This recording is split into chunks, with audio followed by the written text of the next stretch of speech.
തന്നിരിക്കുന്ന മരുന്നൊക്കെ സമയത്ത് കഴിച്ചോളണം. അവസാനം എനിക്ക് പണി ഉണ്ടാക്കരുത് കേട്ടോ.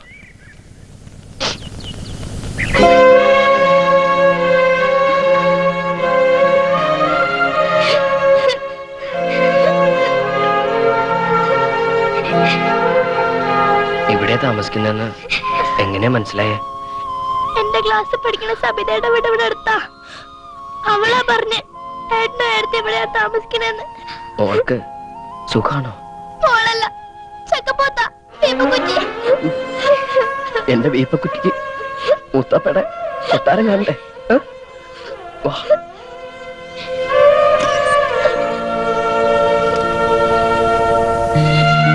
ഏട്ടന്റെ വീട്ടിലേക്ക് വരെയല്ലേ?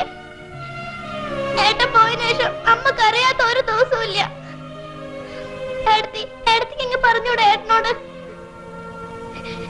ഏട്ടനില്ലാണ്ട് എനിക്ക് അവിടെ ഒരു രസവും ഇല്ല ഏട്ടാ. അയ്യേ, വലിയ പെൺകുട്ടികള് ഇങ്ങനെ കരയ. മോൾക്ക് എപ്പോ വേണമെങ്കിലും ഇങ്ങോട്ട് വരാലോ. ഏട്ടനോട് തൊട്ടടുത്തില്ലേ?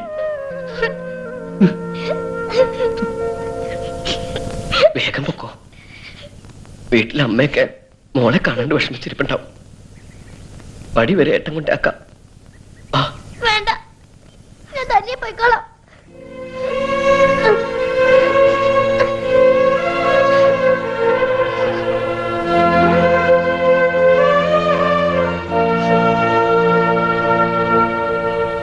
May I come in, sir?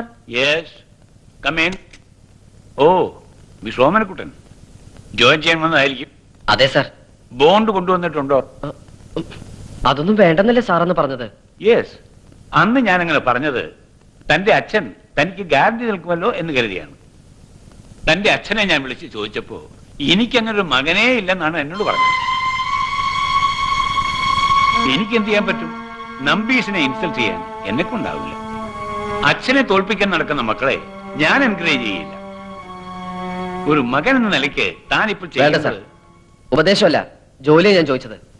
സ്വന്തം കാലിൽ നിൽക്കുന്ന ജപ്പാനിലെ കുട്ടികളെ കണ്ട് AC മുറിയിലെ കറങ്ങുന്ന കസേരയിലിരുന്ന് കോരി തരിച്ചാൽ മാത്രം പോരെ സാർ. അതിന് ശ്രമിക്കുന്ന കേരളത്തിലെ പിള്ളേരോട് കുറച്ചെങ്കിലും ദയ കാണിക്കണം. വരട്ടെ സാർ. Very brilliant advice. ആരുമില്ല ഇവിടെ?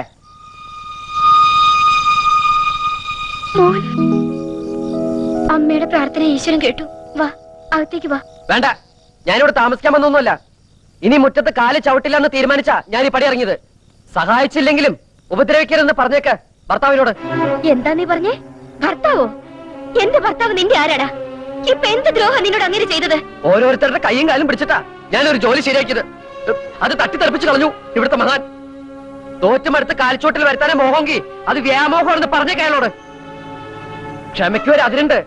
അത് കഴിഞ്ഞ പിന്നെ സ്വന്തം എന്തും നോക്കില്ല ഞാൻ. നീ എന്ത് നോക്കില്ലെന്നാടാ? തല്ലു കൊല്ലും നിന്റെ അച്ഛനെ. എന്നാ കൊന്നരടാ.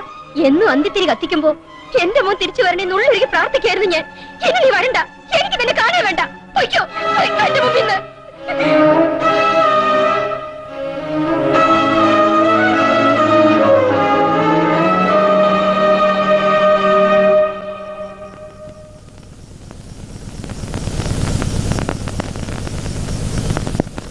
എന്താണ് നിന്റെ അമ്മയുടെ മുഖം വീർത്ത് കെട്ടിയിരിക്കുന്നത്? അമ്മ എത്ര നേരം കരയായിരുന്നു.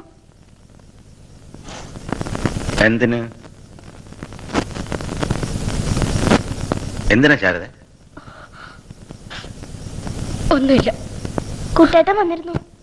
ഓ, വന്നിരുന്നോ? അച്ഛനെ കുറെ ചീത്തയും പറഞ്ഞു. ആ, എന്നെ അല്ലാതെ പിന്നെ ആരെയും ചീത്ത പറയും? പറയട്ടെ. കൊത്തിയും കളിച്ചും വളർത്തി വലുതാക്കിയതല്ലേ, കൊതി തീരോളം പറയട്ടെ. ഈ മുറ്റത്ത് കാല് ചവിട്ടിയില്ല അവൻ, അറിയോ? ഓ, ആ വിഷമം തീർക്കാനാ നീ കരഞ്ഞ? അല്ല, അവന്റെ വിഷമം ഓർത്ത.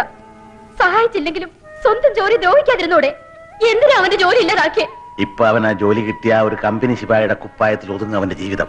വെറും ഒരു ശിപായി പണിക്ക് വിടാനല്ല അവനെ ഞാൻ വളർത്തിയത്. വളർത്തിയത് എന്തിനാണെങ്കിലും അവൻ ഈ മുറ്റത്ത് കാല് കുത്താണ്ടാക്കിയില്ലേ? നീ സമാനപ്പെട്. അവൻ പിച്ച വെച്ച് നടക്കാൻ ശീലിച്ച മുറ്റമായത്. ഓടി ഓടി മടുക്കുമ്പോ ഈ മുറ്റത്ത് തന്നെ മടങ്ങി വരും.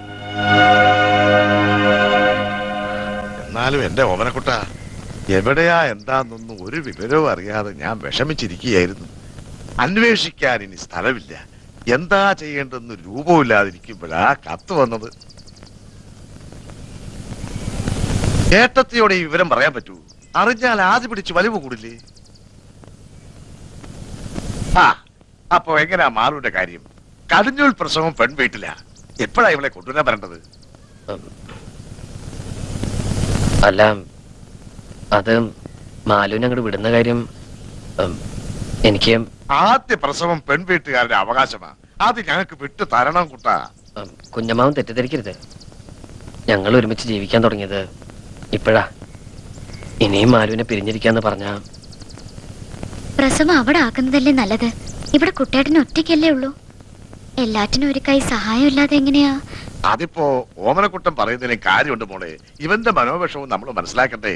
അവിടെയാണെങ്കിൽ അച്ചൂട്ടി ആകെ ഇളകിയിരിക്കുക. ഉത്സവത്തിന് വന്നൊരു ആനയുടെ വലമേ തൂങ്ങി അവൻ കാട്ടിയ പുകില്. ഓ, ഈ വയറ്റുമേലെങ്ങാൻ അവൻ തട്ടുവോ മുട്ടുവോ ചെയ്താൽ എന്റെ ദേവി, ഒരു കണക്കിന് പറഞ്ഞാൽ പ്രസവം ഇവിടെ ആക്കുന്നത് തന്നെയാ നല്ലത്. ആ ഓണം കേറാമൂലേക്കാൾ നല്ല ആശുപത്രിയും ഡാക്ടർമാരും ഒക്കെ ഇവിടെ ഉണ്ടല്ലോ. അല്ലെങ്കിലും ഇന്നത്തെ കാലത്ത് അവരവരുടെ സൗകര്യത്തിലാ കാര്യങ്ങള്.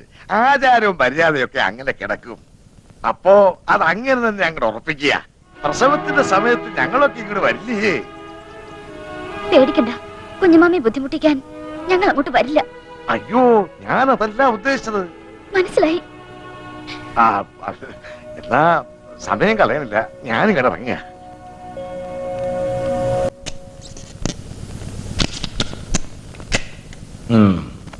സാർ. What man? എനിക്ക് കുറച്ച് രൂപയുടെ ആവശ്യമുണ്ടായിരുന്നു. ഒരു 5000 രൂപ. ഞാൻ പണിയെടുത്ത് വീട്ടിൽ സാർ. ഏത് പാതിരാത്രി വരെ വേണമെങ്കിലും ഓവർ ടൈം നിൽക്കാം സാർ. തന്നെ ഞാൻ ഇവിടെ പെർമനന്റ് ആക്കണമെന്ന് തന്നെ തീരുമാനിച്ചിട്ടില്ല. പിന്നെയാണ് over time. Look Omanakuttan, loan കൊടുക്കുന്ന ഏർപ്പാടേ എനിക്കില്ല. ചെയ്യുന്ന ജോലിക്ക് ശമ്പളം അങ്ങ് തരും.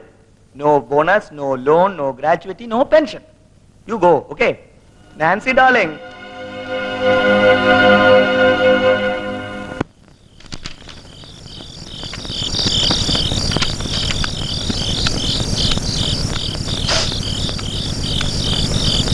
എവിടെയായിരുന്നു ഇതുവരെ? അത് 1-2 സ്ഥലത്ത് പോകാനുണ്ടായിരുന്നു.